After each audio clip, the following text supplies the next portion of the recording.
Ik heb er wel stress over eerlijk gezegd. Dat ik vind het een hele leuke stad, maar ja, iets kopen wordt natuurlijk heel moeilijk op een gegeven moment. Do you live in Amsterdam? Yes, I do.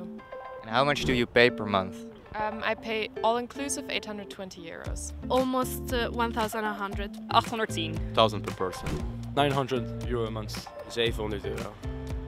Oké, dat is redelijk schijnbaar, want gemiddeld betaal je in Amsterdam per maand €950. Wat vind je daarvan als je dat hoort?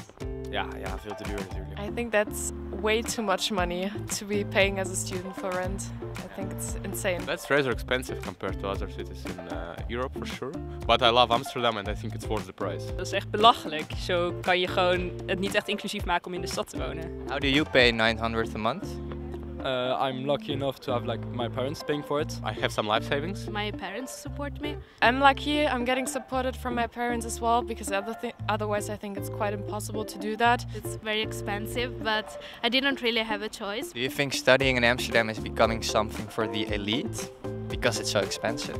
Well, I guess just based on the renting prices, it is something that is becoming a privilege. Op het moment dat je een stad hebt waarin er een deel wel kan wonen en een deel niet, of op bepaalde plekken of op bepaalde plekken niet, dan creëer je natuurlijk een enorme segregatie in de stad. Maybe for a studio it's completely insane to say that, but I think like 1,300, 1,500 would be something where I'm like, okay, I think here we kind of have to stop with the prices. The rest of the Netherlands is like 600 a month.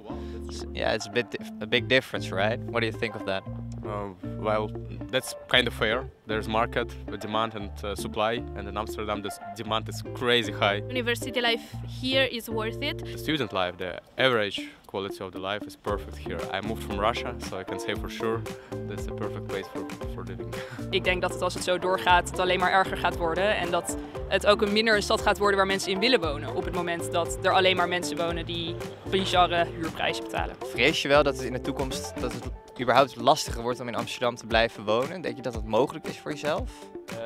Ja, ik heb er wel stress over eerlijk gezegd. Dat ik vind het een hele leuke stad. Juist als hoofdstad zou je een stad willen zijn die voor elke Nederlander een stad is om in te wonen als je dat zou willen en als je dat ambieert. En het is gewoon heel jammer dat het op dit moment voornamelijk voor de rijken wel mogelijk is en voor de anderen niet.